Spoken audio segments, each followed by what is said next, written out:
Boa noite. Boa Vamos, noite. então, dar início à aula dessa semana, seguindo o que falamos, que estamos falando nas últimas segundas-feiras, que é uma proposta, né, do Rabino Noah Weinberg, em cima do que escreveu o Pirkei Avot, no capítulo 5, e lá temos retirado todas as ideias, né, contribuindo às vezes ou complementando às vezes com alguma ou outra questão que reforça esse pensamento desse educador que foi o chefe das Yeshivot Aish HaTorah nos Estados Unidos e em Israel. Hoje nós vamos falar um pouco sobre domine o seu medo e humildade. Então, da mesma forma que na segunda-feira passada conseguimos falar de 3 maneiras, são 48. Hoje eu vou conseguir falar de mais 2 maneiras novas. Para dar início, eu vou multar todos, né, e vou transcorrer pela ideia dessas 2 maneiras, que é dominar o medo e humildade, e depois a gente abre para comentários. Muito bem. Uma das questões para relembrar, né, nós temos falado, né, que são 48 maneiras para alcançar o crescimento, na tradução do termo hebraico Be-48 derachim a-Torah niknet.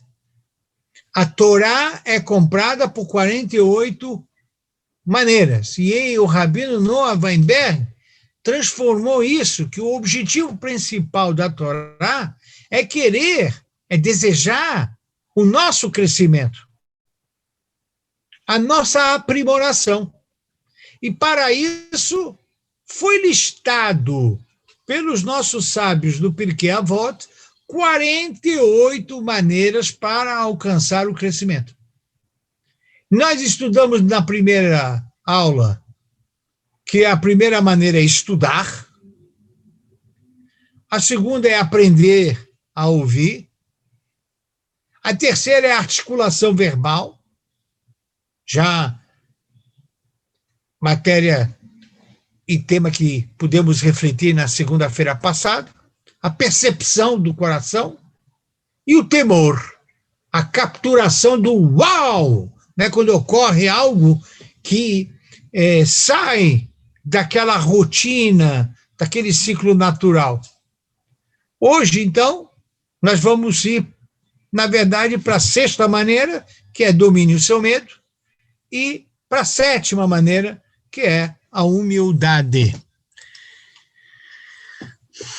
A primeira questão que nós devemos pensar juntos é sobre o tema dominar o seu medo. A psicologia procura definir isso de uma forma bastante objetiva, né? E ela explica forte caráter afetivo, inquietação ou surto, marcado pela consciência de um perigo identificado ou imaginário. Mas a pessoa identifica lá que está em perigo, né? Ou ela imagina que possa ser um perigo. Essa questão nos traz uma forte reação de medo. Ponto. A gente fica com medo. Medo, portanto, é um estado emocional em resposta a algo que possa ameaçar a segurança ou a vida de uma pessoa. Isso é o medo. Nós temos esse medo. E agora, o que ele vai sugerir é como dominar o medo. Então, ele fala assim, como ele é americano, né? Ele era americano, então ele falava lá para o povo, né? Para a comunidade dele. americana que todos iam para Disney. E todos iam para Orlando, né, para as rodas, né, como chama, as montanhas russas, né, radicais, que, na verdade, quando a gente olha, nos dá medo. E trem fantasma também, né? Quem não conhece, quem não levou o filhinho ou o neto para esses parques, né? Onde, na verdade, ele pôs a refletir sobre esse comportamento da pessoa. Então, ele diz o seguinte: vá a um parque de diversão, observe as pessoas gastando dinheiro em montanhas russas radicais. Pagam para ter medo? Ele diz não. Querem aprender a dominar o medo. Sentem prazer. A vida é chata sem medo. Olha só o que ele diz. Irá, em hebraico, significa temer, mas também irá vem do verbo lirot, ver. O seu crescimento dependerá se você irá abrir os olhos para as oportunidades e desafios. E aí ele classifica. O medo positivo é quando tomamos cuidados com as consequências do desafio. Todo desafio dá uma dor de barriga na gente. Todo desafio coloca a gente com um certo estresse. Todo desafio coloca um pouco de medo. Será que conseguiremos? Mas se tomarmos os cuidados com as consequências do desafio, esse medo é bom, é positivo. Provavelmente, como você tomou cuidado, seu trabalho será mais eficiente. Agora, o medo negativo é aquele que se processa quando esse sentimento nos bloqueia e evitamos de enfrentar a realidade. Então, veja só que interessante. Por um lado, quando somos desafiados, dá frio no estômago, e aí, ou a gente aprende a ver a oportunidade, apesar do frio no estômago, e tomemos os devidos cuidados para enfrentar o desafio, esse medo é positivo. Então, a gente tem que aprender a lidar e a dominar esse medo. Mas qual é o medo negativo? Quando eu começo a sentir o frio na barriga, eu desisto de fazer a questão. Aí, esse medo é negativo, porque ele evita o crescimento, ele evita enfrentar a realidade. De maneira que, me parece que, como um ponto de abertura do tema, esse é o conceito que na Mishnah, no Pirkei Avot, fala de pahad. Pahad. No hebraico moderno, pahad, lefahed, mata mefahed, né, como a gente fala em hebraico, é medo no sentido negativo. Quer dizer, você está bloqueado, você está com medo de ir para frente. Não podemos. A gente tem que aprender a dominar o medo. E saber que o medo ele será positivo se tomarmos devidos cuidados para crescimento. Ele diz mais, ainda é a fala do Rabino Noah Weinberg, seja motivado pelo medo de perder o que é preciso. Por exemplo, tenha medo realmente de danificar a saúde através do fumo, excesso de álcool, má alimentação. Tudo isso é bom ter medo mesmo. Esse medo não é uma realidade.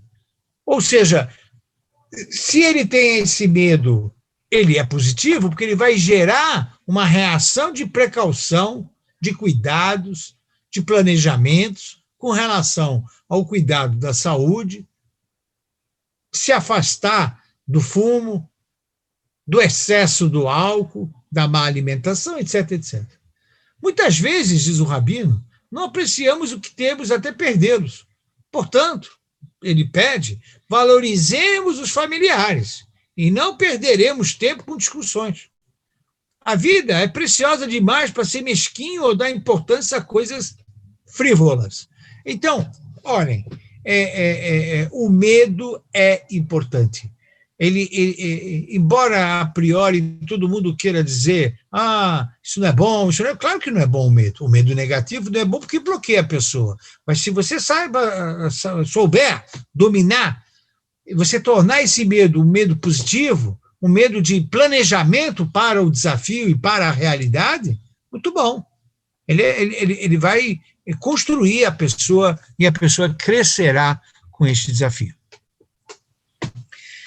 Aí eu quero chamar a atenção para que vocês olhem o que está na frente de vocês. Daqui a pouquinho, os Sfaradim terão o início das Selichot. Selichot é, na tradição Sfaradi, né, uma reza, uma cópia de reza, onde fazemos isso do início do mês de Elul, que será na próxima domingo e segunda-feira, né? Tem lá Rosh Chodesh, e aí começa a Selichot, né? Terça, aí já na semana que vem começamos. E vamos até Yom Kippur.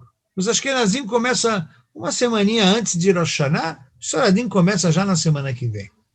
E um dos trechos mais conhecidos das Selichot é o que está na frente de vocês. Anenu Elohe Abraham, Anenu Ufahad Yitzhak, Anenu.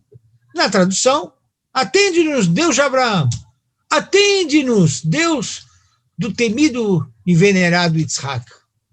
Anenu Abir Yaakov, significa a rocha, Abir é rocha. Né? E tudo isso, saibam vocês que o compositor é desconhecido. Eu até fiquei buscando quem escreveu essa canção. Né? Essa canção, nos livros em que eu pesquisei até o início da aula, né? E eu pesquisei bastante, não achei o autor, né? Em fontes fidedignas, né? Obviamente, né? Quem escreveu essa canção, Anenu Avraham, Anenu Fahad Yitzhak, Anenu Abir Yaakov, depois tem outros personagens listados na canção. Mas o termo Anenu,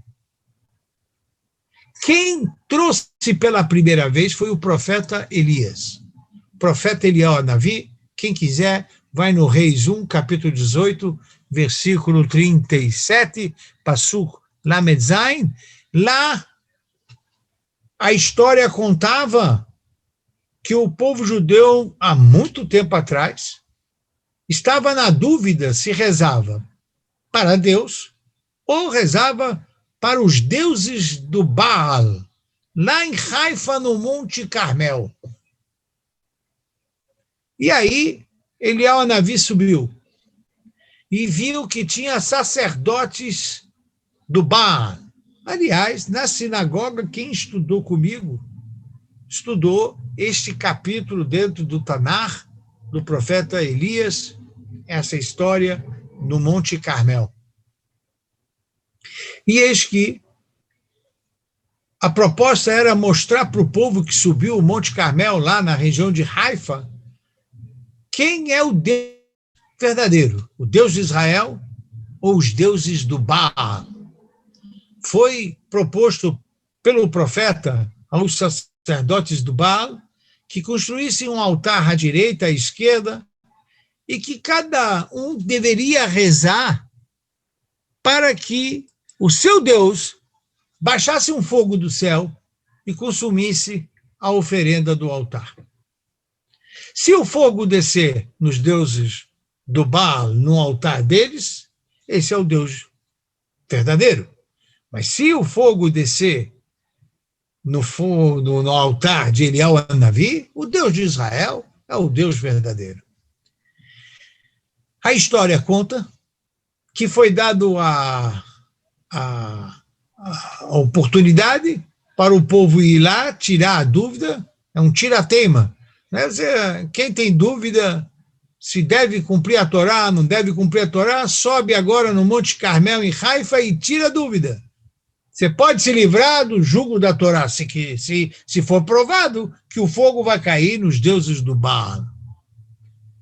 E aí a turma do Baal começou a rezar para os deuses para acender e não acendia. E aí o texto diz, Eliyahu Navi começou a ironizar, falou, olha, você está rezando baixinho, reza alto. Aí eles começaram a rezar alto. Olha, vocês precisam se movimentar mais, né? Balançar, que nem os religiosos, né? Nós, judeus, rezamos assim, não? Balançando, mas vocês não balançam. Aí eles começaram a balançar, pular. Nada. Aí, os sacerdotes do Baal mandou pessoas irem por detrás, botar fogo. E aí, uma pessoa foi lá, ele ia botar fogo no altar do Baal, e aí ia derrotar o profeta Eliyahu através dessa falsificação. Mas aí, Eliyahu Navi falou, agora eu vou começar a rezar, meus queridos. E ele rezou, Aneni Hashem Aneni, atende-me, ó Deus, atende. Ana Adonai Hoshiana, Ana Adonai Hoshiana, me salva dessa situação.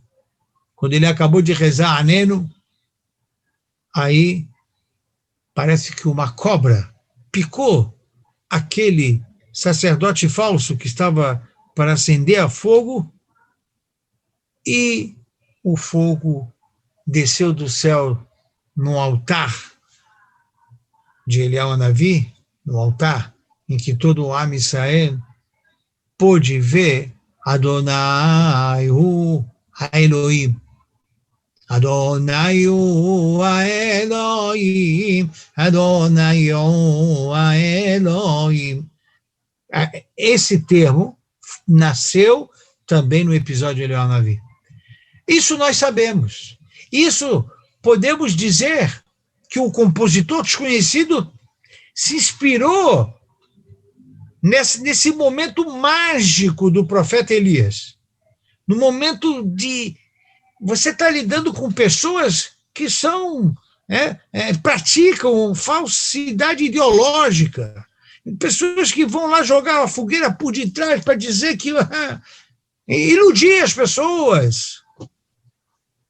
E ele contava com um milagre também, porque o fogo tinha que descer do céu. E aí, Eliyahu Navi foi atendido, a cobra cuidou da falsidade ideológica, e assim, esse termo foi levado para o livro da Slichot. Mas ainda assim explicamos o Aneno. Não explicamos esses termos, Elohe Avraham, Pachad Yitzhak, Abir Yaakov, de onde vem isso tudo? E, na verdade, para ir no tema do medo, que é o que me interessa, o Deus de Abraão e temido Isaac, porque o Pachad é o Isaac temido, foram usadas na reza de Yaakov quando discutia com seu sogro Lavan. Quem quiser, abre lá, Bereshit, Gênesis, capítulo 31, 42. Vai ver exatamente essa expressão. Elohe Avraham, o Pachad Yitzhak.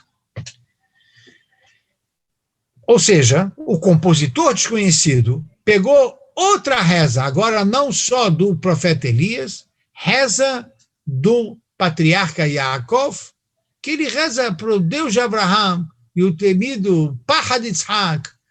E aí nós temos que explicar, pelo menos, o tema, o Pachad Yitzhak, o temido Isaac.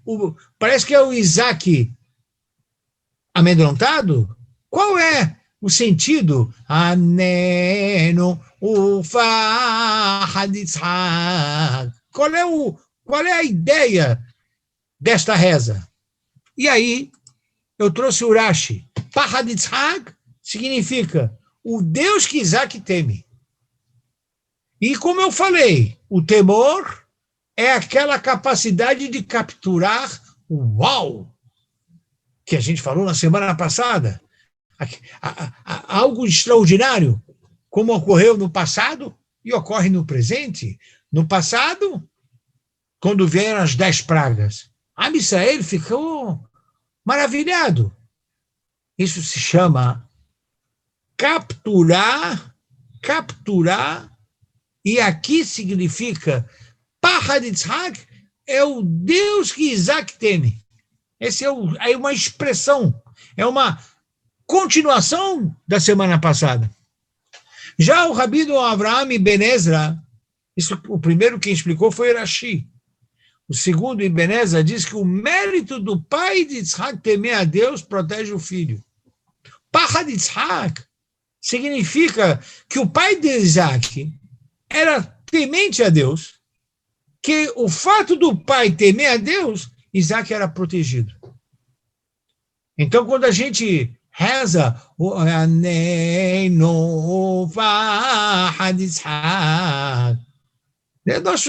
nossos pais, nossos avós, nossos tataravós, e se não, o nosso Avraham Avinu, que ele era tão temente que proteja os filhos, os netos, os bisnetos e os descendentes dele. Ramban diz que desde a Akedat Yitzhak, do episódio do sacrifício de Isaac, o próprio Isaac se especializou no temor a Deus. Então, temor, irá e pachad, eimá vafachad, que é os termos usados na Mishnah, eimá vafachad, são termos extremamente complementares. É um conceito, de uma forma que aqui, forçosamente, né, quando a gente fala de dominar o medo, de ver o medo como um aspecto positivo de crescimento, aqui nós estamos caminhando para entender aquilo que falamos na semana passada do temor a Deus, que é capturar as maravilhas, capturar o uau. A gente fica impressionado e a gente não pode deixar aquilo esfriar. Isso se chama o Pachad Yitzhak. E sobre medo e temor, tudo que a gente vem falando, a gente tem que saber que isso é fonte bíblica, fonte da Torá. Por exemplo, está escrito em Devarim Vav, Deuteronômio 6, Devarim, Perek Vav, Pasuk Yud Gimel. Et Hashem Elokecha tirá. Temer a Deus. Está faltando temor a Deus. Está faltando pessoas que observem uma série de fenômenos ocorrendo e a gente não captura o uau. A gente não vê a mão extraordinária de Deus em diversos episódios da história, em diversas ocorrências da natureza. O rei Davi, por exemplo, escreve no Tehilim, Perek Bet, Pasuk Yudalev, Ivdu et Hashem beirá. Nós devemos servir a Deus com temor. Se esse temor fosse negativo, então por que a Torá, explicitamente, em Devarim, agora no Tanakh, em Tehilim, e outra vez no Tehilim, no capítulo 111, Pasuk Yud 10, Reshit Chokhmah, Irat Hashem. Irat Hashem. Reshit Chokhmah, o início de toda a sabedoria é temor a Deus. Pessoa que teme a Deus, a sabedoria vai brotar nele. Se ele não teme a Deus, a sabedoria passará por ele. Eu ainda, para complementar esta ideia, vi no Talmud, e é no próprio Pirkei Avot, hein? Ele diz o seguinte, no Pirkei Avot, capítulo 3, Mishnah 9. Kol sheirat heto kodemet lechochmato. Toda pessoa que tem o temor, ele tem o temor que antecede ao conhecimento, o conhecimento dele será sustentável. Ele permanecerá nele. Ele florescerá, dará frutos, porque ele tem temor ao desvio. É aquela história do medo positivo. O medo da má alimentação, o medo de não fazer exercício físico, o medo de exagerar no álcool, o medo de perder as coisas que mais amamos por descuido, por desleixo, ou de não aproveitar o tempo, o medo de perder tempo. Então, essas questões, Kodem de Chokhmato, faz ele, se ele tem esse medo ante o conhecimento, a sabedoria, os procedimentos, o planejamento, tenderá a ser muito mais bem estruturados. Mas,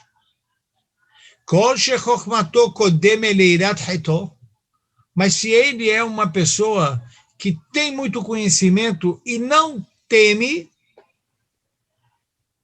em Chokhmato mitkayemet, a sabedoria não vai permanecer. Aliás, a pessoa não vai permanecer, portanto, todo o conhecimento dele não terá frutos, não terá vida longa. Então, veja que os nossos sábios mantêm a coerência, né, de que como uma pessoa cresce, ela precisa crescer com o temer. O temer ao deslize, ao pecado, aos desvios. E isso fica claro nesta fonte. Veja no capítulo 4 do próprio Pirkei Avot, na Mishnah Tetvav 15, morar abecha que morar shamayim. Você tem que temer o teu mestre como você teme os céus, ou seja, a Deus. O temor falta nas escolas, o temor falta nas universidades, o temor falta na sociedade. E a gente não sabe mais, né? Infelizmente, a gente não sabe mais como projetar um futuro sem temor e sem respeito. Morar abecha que morar shamayim. Medo de Deus é positivo? O judeu praticante, Shomer Mitzvot, ou temente aos céus, como ele é conhecido, né, no hebraico, uma pessoa que tem Irat Shamayim, ou, como se acostumou a falar, uma pessoa religiosa. Pelo visto anteriormente, uma das obrigações judaicas é temer a Deus. Eu mostrei isso, Mefurash, no Rumash, no Sefer Devarim, Hashem Elokecha Tirá, tem que temer a Deus. Bom, então, essa mitzvah é cumprida quando prestamos atenção à realidade e vendo as consequências de nossas ações. O medo de errar é para você acertar. O medo de errar não é para você ficar na inércia. O medo de errar não pode levar a pessoa a não sair do lugar. O medo de errar é para ele caprichar. A mitzvah de temer a Deus é exatamente isso. Prestar atenção à realidade. Prestar atenção na vida. E viver, andar, enfrentar, subir, procurar desafios, não se acomodar, não procurar o fácil. Vai para o difícil, enfrenta, mas com Irat Shamayim. Preste atenção e veja as consequências da medida que você está tomando.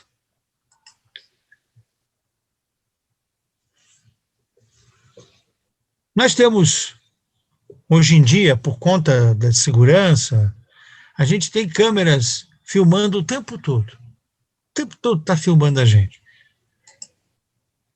O pensamento judaico é exatamente isso. Caminhe, viva com uma consciência constante de Deus.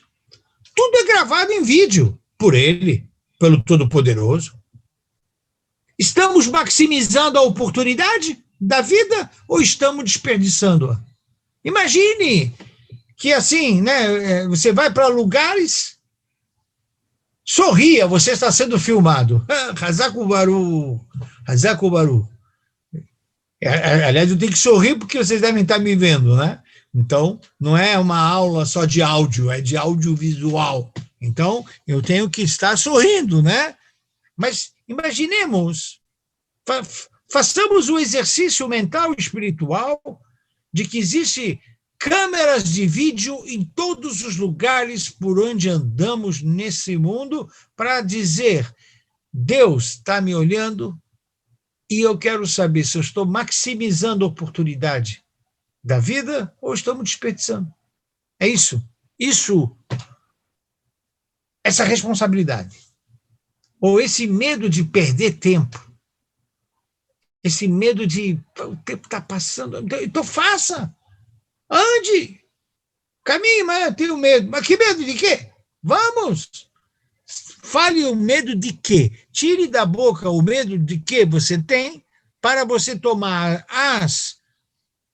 os cuidados e as medidas necessárias para fazer o que tem que ser feito sem errar.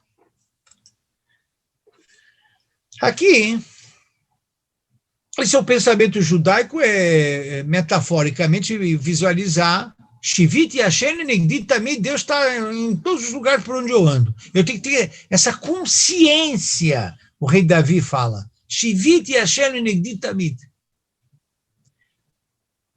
A filosofia alemã, Immanuel Kant, ele trouxe o conceito do imperativo categórico. E ele diz, imagina o mundo todo assistindo o seu comportamento. Então eu botei lá um estádio, né, o estádio do Morumbi, o novo estádio do Corinthians, o novo estádio do Palmeiras, o Maracanã, está cheio de gente. 60, 70 mil pessoas olham um jogador. O jogador faz uma boa jogada, todo mundo aplaude. O jogador faz uma falha, o goleiro tem um frango, todo mundo vaia. Então, Kant, que não tinha a Torá, ele falou, olha, o imperativo categórico significa o certo e errado, ele pode ser definido imaginando sempre na sua consciência. Você está na frente, no gramado de um estádio de futebol, as pessoas estão te olhando. Aquilo que você quer tomar a decisão para fazer, você faça e imagine. As pessoas vão te aplaudir ou vão vaiar? Se vão vaiar, não faça. Se vão aplaudir, faça. No pensamento judaico não é assim.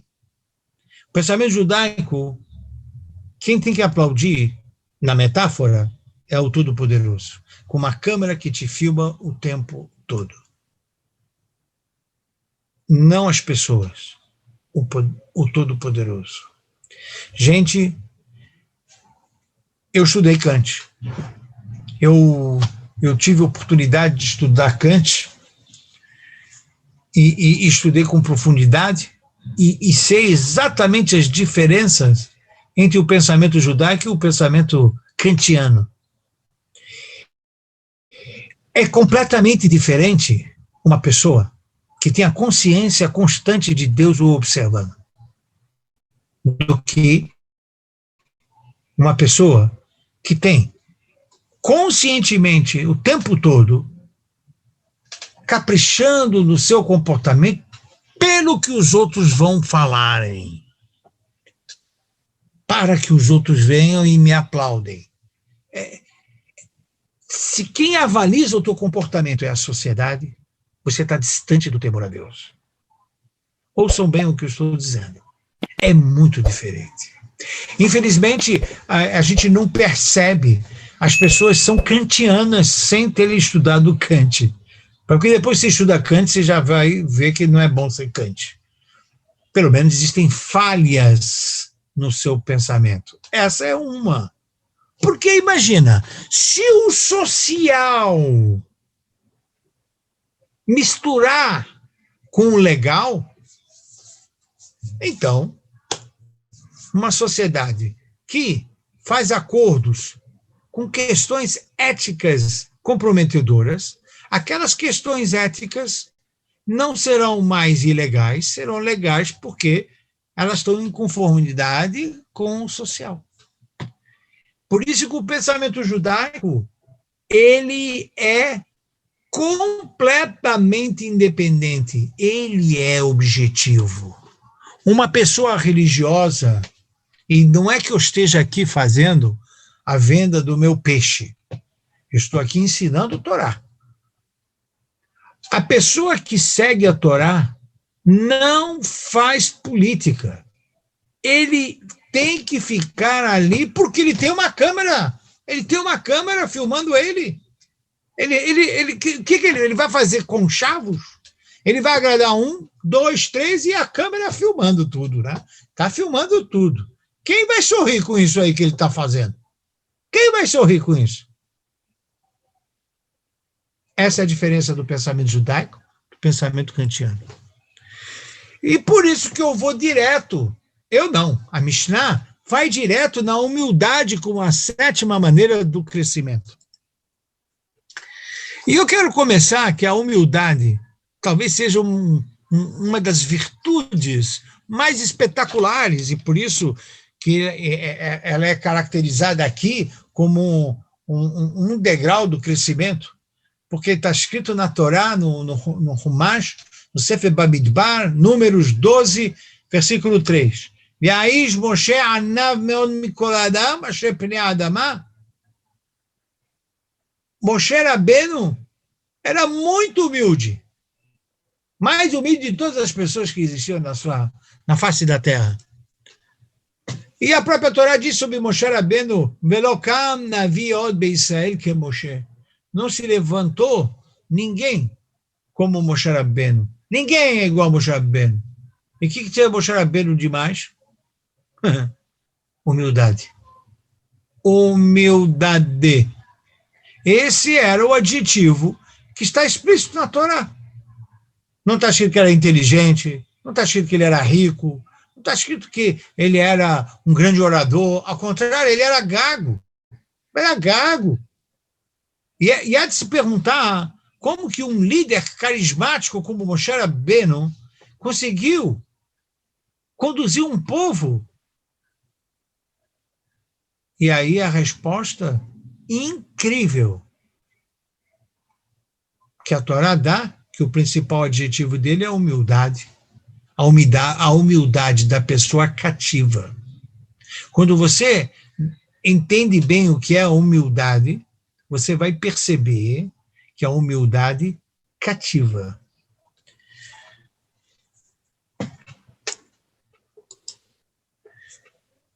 Desfazendo ideias errôneas.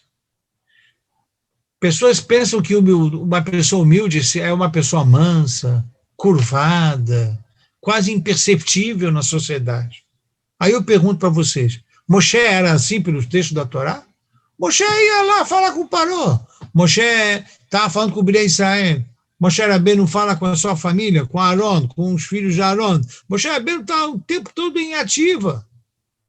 Todo o tempo. Como é que você chama o Moshe, o cara mais humilde da face da terra, aí a interpretação é de que é uma pessoa curvada, assim, quase não fala. Não, Moshe Rabbeinu é superativo. Não é? Portanto, humildade não é um complexo de inferioridade ou falta de autoestima. É, sim, viver a realidade de que nada importa além de fazer a coisa certa. Ou seja, no caso de Moshe, o que a Torá pede. Agora comparem com o que falamos anteriormente. Ou seja, qual o princípio do medo positivo em Deus? Saber que ele constantemente te vigia. Isso é bom, evita o erro e não faz conchavos. Qual era o princípio kantiano, que basicamente moldou o mundo ocidental, sociedade essa que nós vivemos e não percebemos. Eu tenho que fazer o certo para os outros verem, porque eles definem que esse é o certo. Ah, quer dizer que a sociedade define o que é certo? Não é a Torá? Como assim? Moshe Rabbeinu cativou as pessoas porque humilde é aquele que não se importa em fazer conchavos sociais. Humilde é aquele que faz o certo pelo que a Torá pede. E, por incrível que pareça, é assim que ele conseguirá conduzir as pessoas. E não desestruturando as virtudes, corrompendo as virtudes, negociando com vícios, e, no caso que é pior, descaracterizando a Torá. Uma pessoa que mexe na Torá para fazer conchavos sociais, ele põe Kant em cima da Torá. Não é um arrogante, não é um humilde. Ele já quis e fez uma das coisas que não levará ele ao crescimento pessoal. Não vai levar. E muito menos ao crescimento espiritual. E para terminar, a Torá diz que Moshe foi a pessoa mais humilde de todos os tempos. Moshe, como mestre, estava preocupado apenas com a verdade e vivendo por ela, mesmo sendo uma medida não popular. Porque imagina, você vai agora dizer para as pessoas o que pode comer ou não, como se relacionar com mulher, como não se relacionar, quando trabalhar, quando não trabalhar. Tem dias do ano que você não pode trabalhar, e aí ele fica incomodado, pois ele foi mantendo o que a Torá pede, mesmo sendo uma medida não popular, mesmo não adequada com o politicamente correto. Essas discussões agora, né? Mulher põe tefilim, mulher põe talit. Porque é politicamente correto agora dizer que não tem diferença entre homem e mulher, mas tá bom. Não entra. Moshe Rabbeinu, se estivesse aqui conosco, ele ia defender isso? Claro que não. Pois ele era humilde. Ele era humilde. Humildade é ir pela verdade da Torá. Isso é humildade. E a humildade gera liberdade, porque ele não depende do conchavo social, ele não depende de fazer agrados à sociedade, ele não precisa de votos. Mas olha o que vai acontecer. Se a pessoa tiver Irat Shamayim como Moshe Rabbeinu, humildade gera liberdade, e com ela, carisma. Por incrível que pareça, no início parece roer, né? Arranha, esse cara. Depois a pessoa vai vendo, não, mas o cara realmente ele fica naquela linha. A Moshe Rabbeinu é fantástico, não, mas é incrível, né? Pronto. Aí, tem que dar tempo. Moshe venceu as reclamações e os rebeldes. Mestre humilde conhece o seu lugar. Ajuda os outros a encontrar o seu lugar também. Com esse perfil de líder, se pessoas outras sobressaírem, não haverá ciúmes ou risco de crise de ego, de forma alguma. E o maior exemplo disso foi quando o substituto de Moshe foi Yoshua. E ele fez isso com maestria. Com maestria. E como a gente estudou aqui, né, no curso de Or HaHaim HaKadosh, não foram os filhos de Moshe. E, aliás, como eu debati esse assunto com jovens casais, cadê os filhos de Moshe Rabbeinu, né? É um capítulo, é um case na educação. Cadê os filhos de Moshe Rabbeinu? É um case. O humilde irá encontrar o significado da vida. Já o arrogante, não. ele não vai encontrar o significado da vida. Ele vai ficar mexendo para cá, mexe para lá, mexe para cá, mexe para lá, mexe para cá, fará o politicamente correto, trará cartilhas de fora, mas ele não é humilde. Ele está querendo construir uma nova rota. Ele está querendo conduzir para um novo caminho. O humilde não. O Moshe Rabbeinu não vem dizer quem é o Criador pela sua cabeça. Ele veio pela revelação, pelo que foi dado, pela bússola, pelo GPS, que é a Torá. Ele é humilde. Você acha que eu vou conseguir melhor do que o próprio Deus, que o próprio Criador, que a própria Torá? O judaísmo diz que para descobrir o verdadeiro significado temos que saber o que o Criador quer. Lembre-se, Deus está fora dos limites do ego humano e dos partidos políticos. Olha só o Rabino Noah falando disso no meio do século passado. Hashem é a fonte da objetividade. Não é de direita, não é de esquerda. Ele define o que é bom, o que é certo, o que é mal e o que é errado. Ponto. Nós temos a nossa escala de valores. Para que ficar olhando toda hora para o lado, para o vizinho? Muito obrigado. Então, tendo terminado o nosso encontro de hoje, fico aí à disposição, se alguém quer fazer aí alguma observação, alguma colocação, por favor. Quand tu enlèves le son, Jacques, tu ne m'as pas avisé. Mais pardon, qu'est-ce que tu étais en train de faire? Razak Baruch, Rabino Sami Rabino, Pinto. parabéns, viu? Parabéns mesmo. Eu queria fazer uma pergunta, na verdade, queria primeiro elogiar um conceito que talvez eu tinha... Você apagou o teu som. Alberto, sem querer você apagou o seu som. Por favor, de novo. Então, Rabino, eu queria agradecer primeiro sobre a humildade, o conceito de humildade que, sinceramente, talvez eu tivesse um conceito um pouco errôneo. E foi primaz, porque é exatamente isso que eu absorvi agora, né?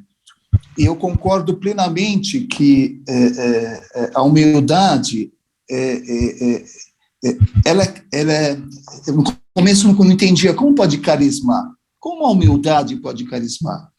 Eu acho que a palavra-chave, segundo o que eu entendi da sua explicação, é porque, primeiro, a verdade é única. Começa com a verdade é única. Então, quando Moshe Rabbeinu falava de A ou B ou C, tá? Sem se preocupar em agradar A, B ou C, né? Ele entrou com um conceito único, que é verdadeiro, e que, sendo único, as pessoas que pensavam, não, acho que está errado, não, acho que é isso, com o tempo elas vão ver que aquilo é a verdade, porque a verdade é única. Então, é o tempo de conscientização que leva as pessoas, tá, a entender Moshe Rabbeinu e, por consequente, ele ser carismático. É isso mesmo.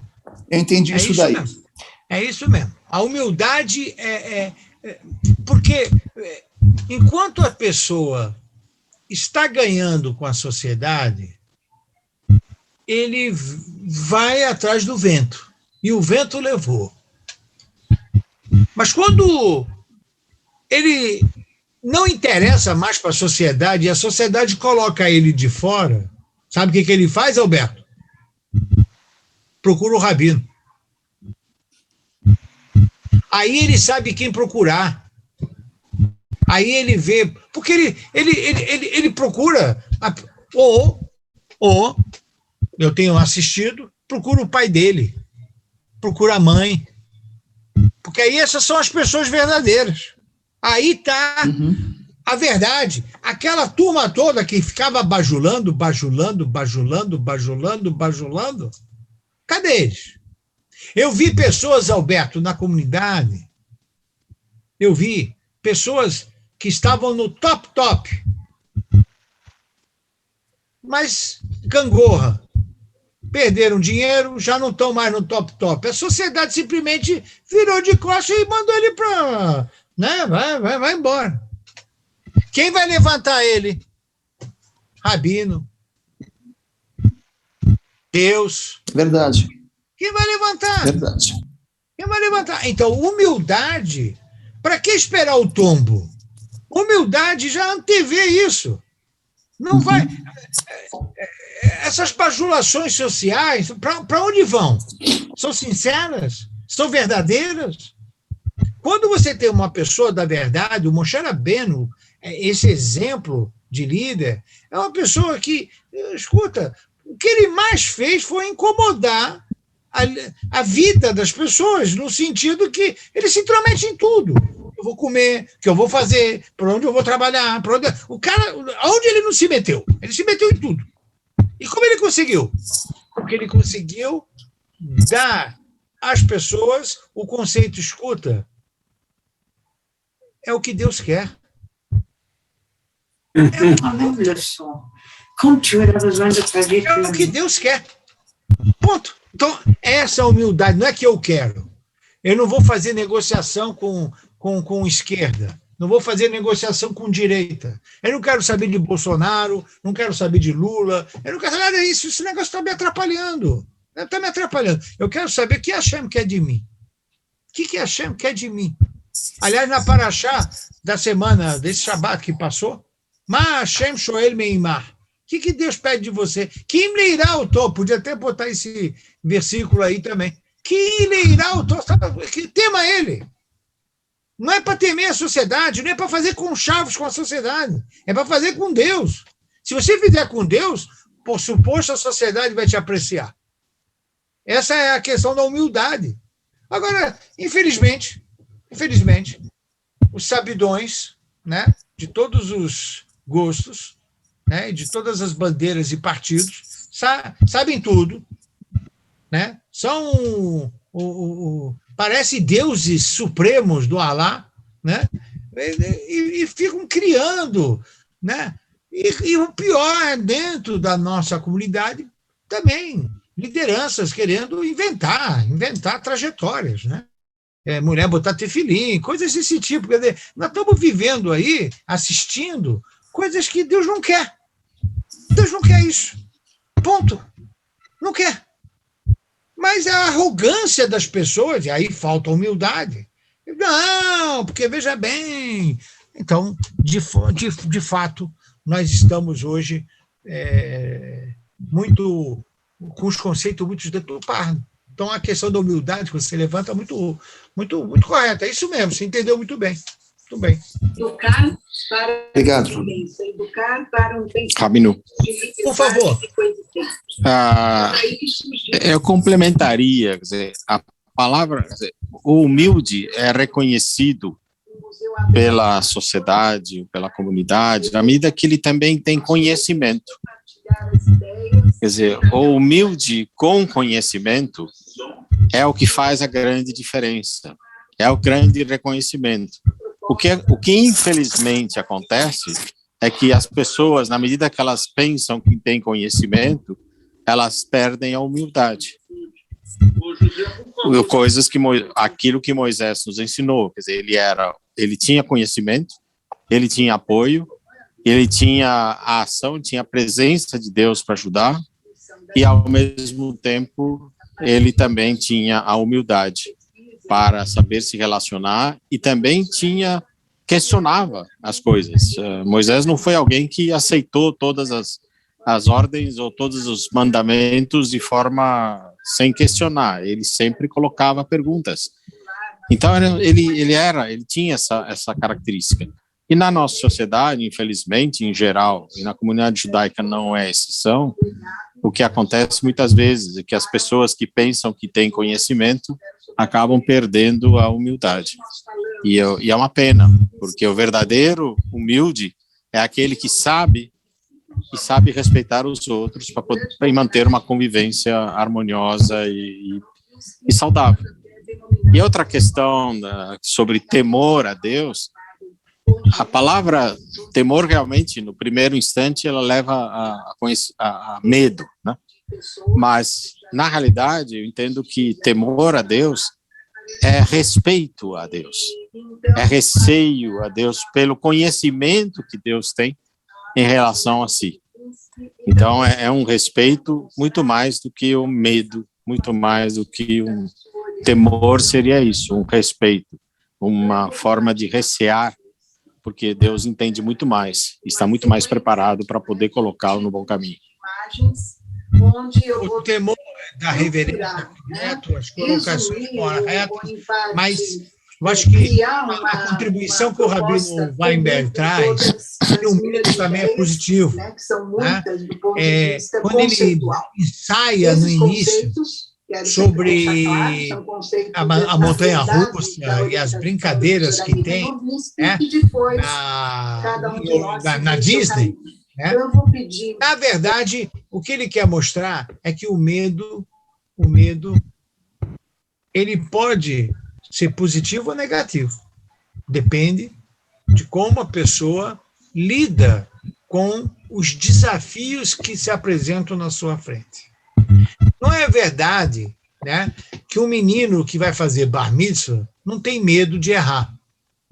Não é verdade. Se a gente não entender o humano como um humano, nós vamos estar sempre blindando ele e tirando ele da verdade e da realidade.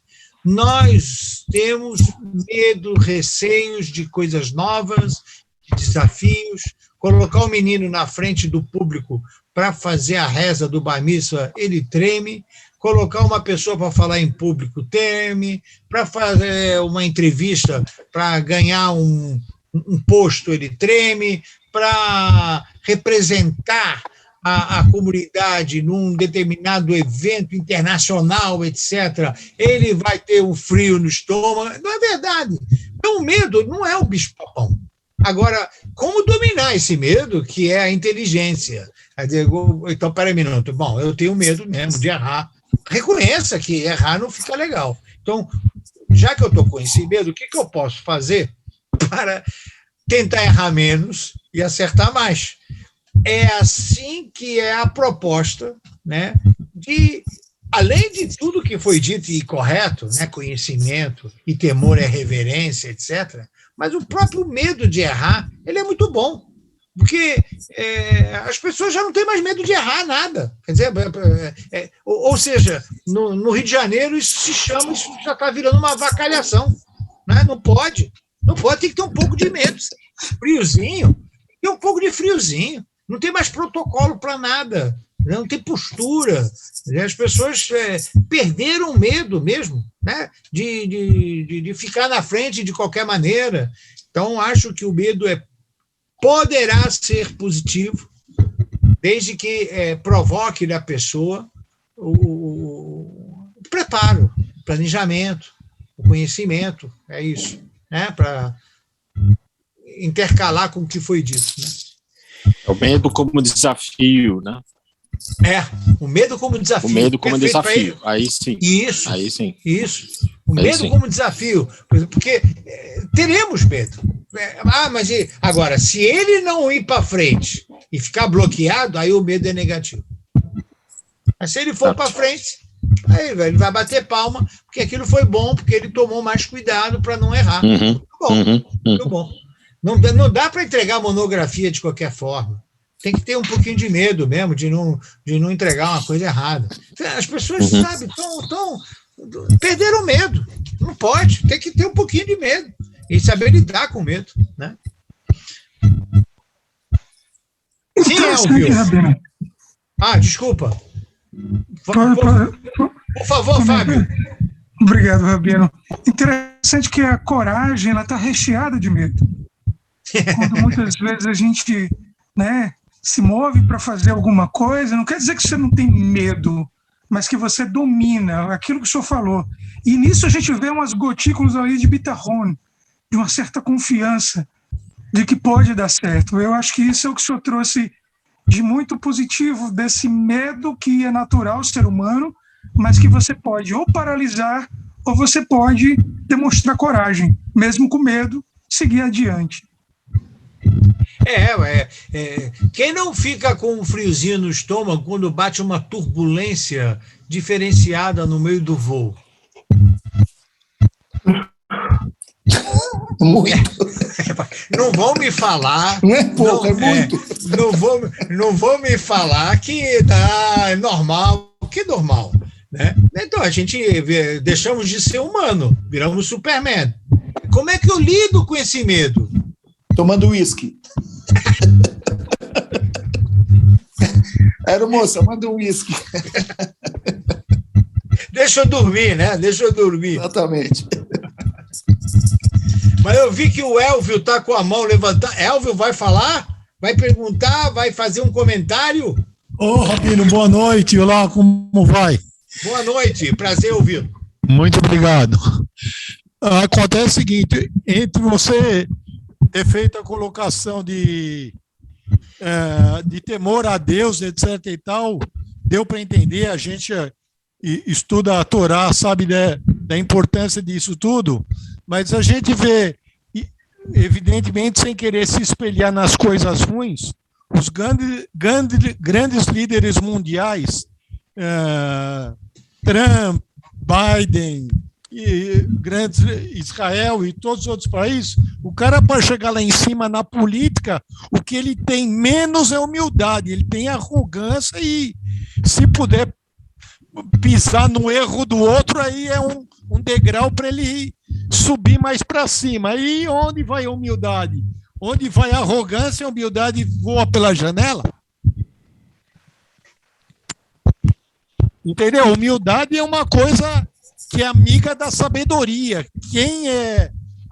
Quem chega na eleição lá em cima, ele não é sábio, ele é desbravador. É diferente de ser sábio e ser desbravador. Você conhece político humilde? Não teria os líderes do Brasil que a gente tem, que a gente bota a mão na cabeça e fala, oi, vai Mia, né? Você conhece algum político humilde? Não, nenhum. Nenhum. Respondeu. Você respondeu. Vocês conhecem, eu costumo dar isso nas minhas aulas, mas eu sempre gosto de repetir, e alguém me fala, mas Rabino, você repete. Mas escuta, todo ano a gente repete a leitura do Bereshit, do Shemot, Vaikra, o que custa eu repetir o Midrash? Não custa nada, né? Estou seguindo a tradição da releitura, porque a releitura não é igual àquele que estudou 101 vezes daquele que estudou 100 vezes. Essa é a máxima do Talmud. Mas pergunte para o cirurgião que operou 101 vezes, talvez ele está um pouquinho mais firme do que quem operou 100 vezes. Mas o Midrash diz o seguinte, diz que na Arca de Noé começou a chover e Noé começou a botar todos os seres para dentro da arca. E começou a chover. Dilúvio está chegando. Então, entra leão, papagaio, vai entrando todo mundo. Tá. Aí, a chuva começou a apertar, finalmente, todos os seres que tinham que entrar, 7 dos animais puros, 2 dos animais impuros, entrou toda a família dele, né? A família dele entrou, e ele fecha a porta, ele diz, ufa! De repente, tudo pronto, não faltava mais ninguém, teve lista de chamada, tudo bonitinho e tal. Aí, de repente, ele ouve uma batida na porta. Eu falei, mas quem é? Na arca, não é? Aí ele abre a porta, quem é que estava lá? A mentira. A mentira falou, eu quero entrar na arca. Aí Noé, você está louca, mentira. Está louca.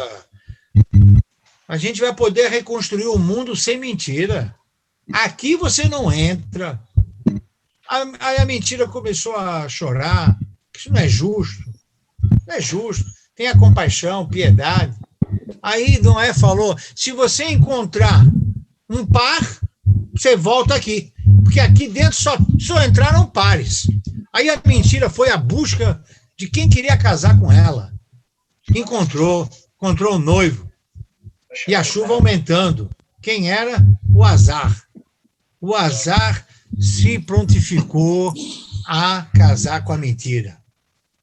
Aí os dois foram lá, bateram na porta do Noé.